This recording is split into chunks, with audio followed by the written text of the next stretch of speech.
நண்பர்கள் அனைவருக்கும் வணக்கம். இது உங்கள் ஸ்ரீ ஐஏஎஸ் அகாடமி வெற்றியின் வழிகாட்டி.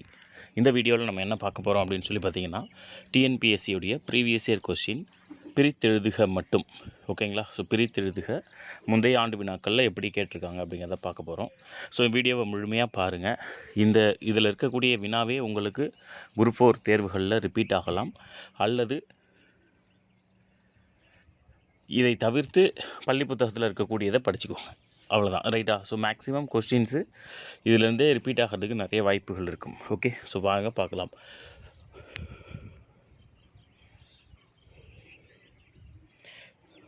ஃபஸ்ட் ஒன், மாசர. இந்த கொஸ்டின் நம்பர்லாம் மாறி மாறி வரும், அதனால் நீங்கள் அதை கன்ஃபியூஸ் பண்ணிக்காதீங்க. பிரித்தெழுதுக கண்டென்ட் மட்டும் பார்த்துக்கோங்க. மாசர பிரித்தெழுதுக அப்படிங்கிறத பிரித்தோம்னா எப்படி பிரியும் சார் அப்படின்னு சொன்னால், மாசு கூட்டல் அரை. ஓகேவா? ஸோ மாசு கூட்டல் அரை அப்படிங்கிறது பிரித்து எழுதுகிறோம். ஸோ அதுக்கடுத்து மூச்சடக்கி என்னும் சொல்லை பிரித்து எழுத கிடைப்பது அப்படின்னு சொன்னால் மூச்சு கூட்டல் அடக்கி. ஆப்ஷன் ஏ கரெக்டாக இருக்கு இல்லையா? ஸோ மூச்சடக்கி அப்படிங்கிறத பிரித்து எழுதணும்னா மூச்சு கூட்டல் அடக்கி அப்படிங்கிறது வரும். ஸோ அதுக்கடுத்தது செம்பயிர் பிரித்தெழுதுக செம்பயிர். ஸோ செம்பயிர் அப்படிங்கிறது பண்புத்தொகை, அதனால் செம்மை கூட்டல் பயிர் அப்படின்னு பிரியும். சரிங்களா? ஸோ பண்புத்தொகை அப்படின்னாலே மை விகுதி வரும், ரைட்டா? ஸோ பண்பு பெயர் அப்படின்னாலே மை விகுதியோடு வரும், அதனால் மறக்காமல் ஞாபகம் வச்சுக்கோங்க. இப்போ செம்பயிர் அப்படிங்கிறதுடைய இலக்கண குறிப்பு தருக அப்படின்னு கேட்டாங்கன்னா பண்பு தொகை, சரியா? அதுவே செம்மை கூட்டல் பயிர் அப்படின்னா அதுக்கு பெயர் பண்பு பெயர், சரியா? ஸோ பண்பு பெயர் வேறு, பண்பு தொகை வேறு, மறக்காமல் ஞாபகம் வச்சுக்கோங்க. அதே மாதிரி பிரித்தெழுதுகனே கொடுத்துட்டான். பிரித்தெழுதுக அப்படிங்கிறதே பிரித்து எழுத சொல்லிட்டாங்க. ஓகேங்களா? ஸோ அப்போ பிரித்து கூட்டல் எழுதுக, அதுக்கு தான் பிரித்து எழுதுக அப்படிங்கிறது. பிரித்து கூட்டல் எழுதுக அப்படிங்கிறது. அதுக்கடுத்து தோரண மேடை என்னும் சொல்லை பிரித்து எழுத கிடைப்பது. தோரணம் கூட்டல் மேடை. தோரண மேடை என்னும் சொல்லை பிரித்து எழுத கிடைப்பது தோரணம் கூட்டல் மேடை. வானம் அளந்தது என்னும் சொல்லை பிரித்து எழுத கிடைப்பது வானம் கூட்டல் அளந்தது. ஓகே, வானம் அளந்தது அப்படின்னு பிரித்தோம்னா வானம் கூட்டல் அளந்தது அப்படின்னு பிரியும். கைப்பொருள் பிரித்து எழுதினோம்னா கை கூட்டல் பொருள். என்றென்றும். ஓகே, ஸோ என்றென்றும் அப்படிங்கிறத பிரித்து எழுதினோம்னா என்று கூட்டல் என்றும். என்று கூட்டல் என்றும் அப்படின்னு பிரியும். பூட்டும் கதவுகள் அப்படிங்கிறத பிரித்து எழுதினோம்னா பூட்டும் கூட்டல் கதவுகள்.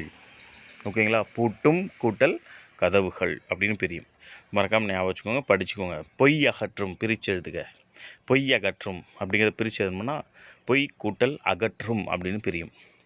நலமெல்லாம் என்னும் சொல்லை பிரித்து எழுத கிடைப்பது நலம் கூட்டல் எல்லாம். நலம் கூட்டல் எல்லாம். தான் ஒரு என்ற சொல்லை பிரித்து எழுத கிடைப்பது தான் கூட்டல் ஒரு. தான் ஒரு அப்படிங்கிற சொல்லை பிரித்தோம்னா தான் கூட்டல் ஒரு அப்படின்னு வரும். அதே போல் என் தமிழ்னா என்பதை பிரித்தால் இவ்வாறு வரும் அப்படின்னு கேட்டிருக்காங்க. என்ன சார் அப்படின்னு சொன்னால் ஆப்ஷன் சியில் கொடுத்துருக்காங்க பாருங்கள். எம் கூட்டல் தமிழ் கூட்டல் நா. எம் கூட்டல் தமிழ் கூட்டல் நா. அதே போல் பிரித்து எழுதுக. கலன் அல்லால். கலன் கூட்டல் அல்லால். ஓகேவா? கலன் கூட்டல் அல்லால். பிரித்து எழுதுக. விலங்காய். நல்ல கொஸ்டின். விலங்காய் அப்படிங்கிறத பிரித்து எழுதணும் அப்படின்னு சொன்னால் வில கூட்டல் காய். வில கூட்டல் காய் அப்படின்னு பிரியும்.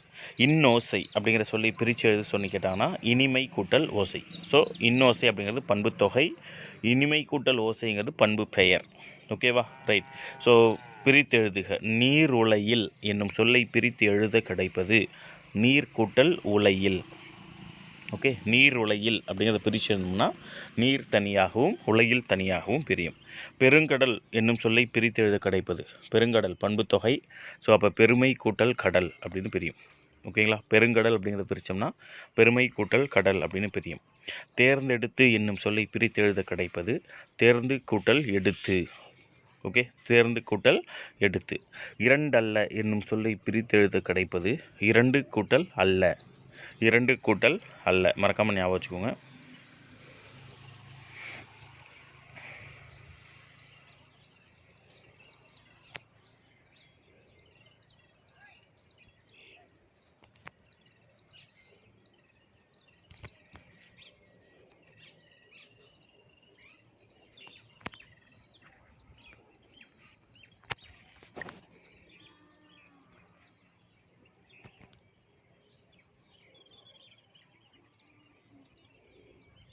கலனல்லால் ஏற்கனவே இதை நம்ம பார்த்துருந்தோம் இல்லையா? ஸோ கலனல்லால் அப்படிங்கிறத பிரித்து எழுதணும்னா கலன் கூட்டல் அல்லால். ஓகேங்களா? வானம் அளந்தது என்னும் சொல்லை பிரித்து எழுத கிடைப்பது வானம் கூட்டல் அளந்தது அப்படின்னு பிரியும். பூட்டும் கதவுகள் ஏற்கனவே நம்ம பார்த்தது தான். பூட்டும் கூட்டல் கதவுகள், பூட்டும் கதவுகள் அப்படிங்கிறது பூட்டும் கூட்டல் கதவுகள் அப்படின்னு பிரியும். நானிலம் என்ற சொல்லை பிரித்து எழுத கிடைப்பது நான்கு நிலம். ஓகேங்களா? நானிலம் அப்படின்னா நான்கு நிலம். குறிஞ்சி, முல்லை, மருதம், நெய்தல் நானிலமும் கண்ட பெரும் நாகரீக மாந்தனவன் படிச்சிருப்போம். ஸோ 4 நிலங்கள். தான் என்று பிரித்தெழுதுக அப்படின்னு கொடுத்துருக்காங்க. ஸோ தான் கூட்டல் என்று அப்படின்னு பிரியும். ஓகே, தான் என்று அப்படிங்கிறத பிரிச்சோம்னா தான் கூட்டல் என்று அப்படின்னு பிரியும். அதே போல் வல்லுருவம் பிரித்தெழுதுகன்னு கொடுத்துருப்பாங்க. வன்மை கூட்டல் உருவம். வல்லுருவம் அப்படிங்கிறத பிரிச்சோம்னா வன்மை கூட்டல் உருவம் அப்படின்னு பிரியும். ஸோ நிலத்திடையே அப்படிங்கிறத பிரித்து கேட்டிருக்காங்க. நிலத்தினிடையே என்னும் சொல்லை பிரித்து எழுத கிடைப்பது நிலத்தின் கூட்டல் இடையே. ஆப்ஷன் பி தான் கரெக்டான ஆன்சராக இருக்கும். நிலத்தின் இடையே அப்படின்னா நிலத்தின் கூட்டல் இடையே. அருந்துணை அப்படிங்கிற சொல்லை பிரித்து எழுத கிடைப்பது அருமை கூட்டல் துணை. அருந்துணை அப்படிங்கிறத பிரித்து எழுதணும்னா அருமை கூட்டல் துணை அப்படின்னு பிரியும். அதே போல் பசியின்றி என்னும் சொல்லை பிரித்து எழுத கிடைப்பது பசி கூட்டல் இன்றி. ஸோ பசியின்றி அப்படிங்கிற சொல்லை பிரித்து எழுதணும்னா பசி கூட்டல் இன்றி அப்படின்னு வரும். பொருளுடைமை என்னும் சொல்லை பிரித்து எழுத கிடைப்பது பொருள் கூட்டல் உடைமை. பொருளுடைமை பிரித்து எழுதணும்னா பொருள் கூட்டல் உடைமை. பெருங்கடல் இப்போ தான் பார்த்தோம். ஸோ பெருங்கடல் என்னும் சொல்லை பிரித்து எழுத கிடைப்பது பெருமை கூட்டல் கடல். ஸோ பெருங்கடல் அப்படிங்கிறது பண்பு தொகை, பெருமை கடல் அப்படிங்கிறது பண்பு பெயர். ஓகேங்களா? ரைட். பின்னிவாடு பெருங்கடல் அப்படின்னு பெரிய கடல்லாம் சூஸ் பண்ணக்கூடாது. ஓகேவா? பெரிய கடல். சிற்றூர் அப்படின்னா சிறிய கூட்டல் ஊர்னெலாம் வரக்கூடாது. சிறுமை கூட்டல் ஊர் அப்படின்னு வரணும்.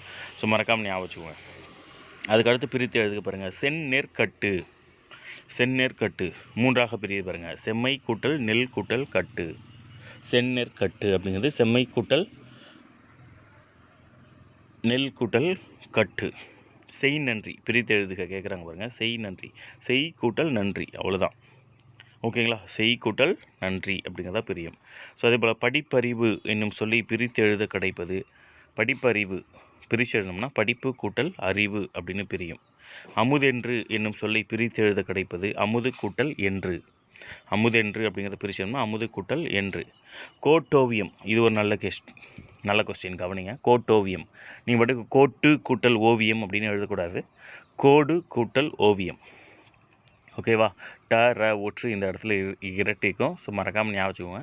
கோட்டோவியம் அப்படிங்கிற சொல்லை பிரித்து எழுதணும்னா கோடு கூட்டல் ஓவியம். எப்படி பிரிக்கணும் அப்படிங்கிறதுக்கெல்லாம் நம்ம புணர்ச்சி விதிகள் அப்படின்னு சொல்லி நேற்று ஒரு வீடியோ போட்டிருந்தோம். பார்ட் 1 வரைக்கும் போட்டிருப்போம். ஸோ அதோட பார்ட் 2 கூடிய சீக்கிரம் போடுறோம். பார்ட் 1 வீடியோ பார்க்காதவங்க பார்த்து புணர்ச்சி விதிகளை கொஞ்சம் லேர்ன் பண்ணிக்கோங்க. ரைட்டா? இந்த புணர்ச்சி விதிகளை நீங்கள் லேர்ன் பண்ணிக்கிட்டீங்க அப்படின்னு சொன்னால் உங்களுக்கு பிரித்தெழுதுக சேர்த்து எழுதுக அப்படிங்கிறது ஈஸியாக வந்துடும். ஓகேங்களா? ரைட். ஸோ அதே போல் பாருங்கள். இன்மொழி பிரித்து எழுதுக. இன்மொழி அப்படிங்கிறத பிரித்து எழுதணும்னா இனிமை கூட்டல் மொழி அப்படின்னு வரும். ஸோ இன்மொழி அப்படிங்கிறத பிரித்து எழுதணும்னா இனிமை கூட்டல் மொழி அப்படின்னு வரும். அன்மொழி தொகை பிரித்து எழுதுக அப்படின்னு சொன்னால் அல் கூட்டல் மொழி கூட்டல் தொகை. அன்மொழி தொகை பிரித்து எழுதணும்னா அல் கூட்டல் மொழி கூட்டல் தொகை. நன்செய் அப்படிங்கிறத பிரித்து எழுதணும்னா நன்மை கூட்டல் செய். புன்செய் அப்படின்னு பிரித்து எழுதணும்னா புன் கூட்டல் செய். ஸோ மறக்காமல் ஞாபகம் வச்சுக்கோங்க. சரியா? நஞ்சை அப்படின்றத எழுதினோம்னா நன்மை கூட்டல் செய் அப்படின்னு பிரியும்.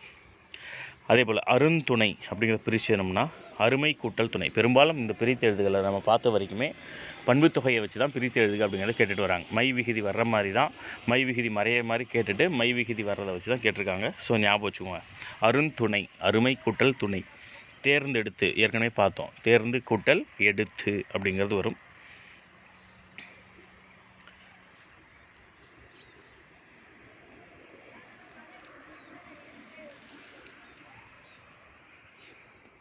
வேதியுரங்கள்.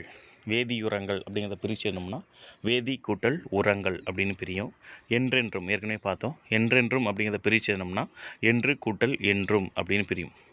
ஓகேங்களா? என்று கூட்டல் என்றும். அதே மாதிரி கண்டறி அப்படிங்கிற சொல்லை பிரித்து எழுதணும்னா கண்டு கூட்டல் அரி அப்படின்னு பிரியும். அவ்வுருவம் இது ஒரு நல்ல கொஸ்டின் கவனிங்க. அவ்வுருவம் ஆ கூட்டல் உருவம் அப்படின்னு பிரியுது. ஓகேங்களா? ஸோ அவ்வுருவம் அப்படிங்கிறது ஆ கூட்டல் உருவம் அப்படின்னு பிரியுது. பல உயிர் பிரித்தெழுதுக அப்படின்னு சொன்னால் பல கூட்டல் உயிர், பல கூட்டல் உயிர். வன்கீரை பிரித்து எழுதுகன்னு கேட்டிருக்காங்க. ஸோ பண்பு தொகை தான்.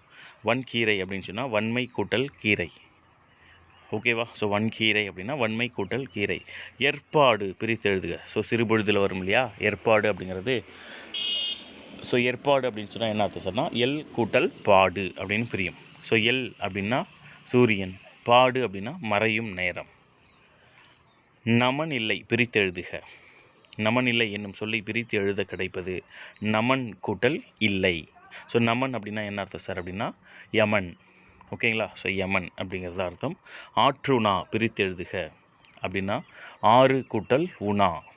ஆற்றுணா அப்படிங்கிறத பிரித்து எழுதணும்னா ஆறு கூட்டல் உணா அப்படின்னு வரும். ஆறு அப்படின்னா வழி, உணா அப்படின்னா உணவு. ஆற்றுணா வேண்டுவது இல் அப்படின்னு ஒரு பாடல் வரி இருக்கும் இல்லையா பழமொழி நானூரில். ஸோ அப்போ கற்றவனுக்கு கட்டுச்சோறு வேண்டா, வழிநடை உணவு வேண்டாம் அப்படிங்கிறதான் அதனுடைய அர்த்தம். அதே போல் பாருங்கள், புத்துயிர் ஊட்டி. புத்துயிர் ஊட்டி பிரித்து எழுதணும்னா புதுமை கூட்டல் உயிர் கூட்டல் ஊட்டி. சரிங்களா? நீங்கள் மட்டும் புத்துயிர் கூட்டல் ஊட்டின்னு எழுதிடக்கூடாது, தவறானது. ஓகேவா? புதுமை கூட்டல் உயிர் கூட்டல் ஊட்டி அப்படின்னு வரும். இடமெல்லாம் பிரித்து எழுதுக அப்படின்னு கேட்குறாங்க. இடம் கூட்டல் எல்லாம். ஸோ இடமெல்லாம் அப்படிங்கிறத பிரித்து எழுதணும்னா இடம் கூட்டல் எல்லாம். அருந்துணை ஏற்கனவே பார்த்தது தான் பண்பு தொகை. அருமை கூட்டல் துணை. அருந்துணை அப்படிங்கிறத பிரிச்சணும்னா அருமை கூட்டல் துணைன்னு வரும். சீரிழமை பிரித்து எழுதுக. சீர்கூட்டல் இளமை. சீரிழமை அப்படிங்கிறத பிரிச்சணும்னா சீர்கூட்டல் இளமை. வெங்கரி அப்படிங்கிறத பிரிச்சணும்னா வெம்மை கூட்டல் கரி. வெங்கரி அப்படிங்கிறத பிரிச்சணும்னா வெம்மை கூட்டல் கரி அப்படின்னு பிரியும். உயர்வடைவோம் அப்படிங்கிறத பிரிச்சணும்னா உயர்வு கூட்டல் அடைவோம். ஸோ உயர்வடைவோம் அப்படிங்கிறது உயர்வு கூட்டல் அடைவோம். செம்பயிர் இப்போ தான் பார்த்தோம். செம்பயிர் அப்படிங்கிறது செம்மை கூட்டல் பயிர். ஓகேங்களா? செம்பயிர் அப்படின்னா செம்மை கூட்டல் பயிர். வண்டாய் எழுந்து. ஓகேங்களா? வண்டாய் எழுந்து அப்படின்னு சொன்னால் வண்டாய் கூட்டல் எழுந்து. வண்டாய் கூட்டல் எழுந்து அப்படிங்கிறது தான். ஸோ இது வரைக்கும் கிட்டத்தட்ட நம்ம ஒரு 60-70க்கும் மேற்பட்ட பிரித்தெழுதுக பார்த்துருப்போம். ஸோ மறக்காமல் இது எல்லாத்தையுமே நோட் பண்ணி வச்சுக்கோங்க. ஈவன் தோ நீங்கள் ஒரு நோட்டு போட்டு தனியாக நீங்கள் இதை எழுதிக்கிட்டால் கூட சிறப்பாக இருக்கும். நிச்சயமாக இந்த மாதிரி நீங்கள் ஒவ்வொரு சின்ன சின்ன விஷயங்களாக செய்ய செய்ய கண்டிப்பாக போட்டித் தேர்வுகளில் வெற்றி அப்படிங்கிறது உங்களை தேடி வந்துக்கிட்டே இருக்கும். ஓகேங்களா? ஸோ அப்போது தொடர்ந்து விடாமுயற்சியோட தொடர்ந்து படிங்க. கண்டிப்பாக நமக்கு 2025 அரசு பணி அப்படிங்கிறது கிடைத்தே ஆகும். Wish you all the best. Thank you. இதோட பார்ட் 2 வீடியோவும் நான் உங்களுக்கு போடுறேன். இதே போல் இன்னொரு 60 பிரித்து எழுதுக இருக்குது. ஸோ இப்போதைக்கு இதை நீங்கள் நோட் பண்ணிக்கோங்க. கூடிய சீக்கிரம் பார்ட் 2 வீடியோவும் நான் அப்லோட் பண்ணுறேன். தேங்க்யூ.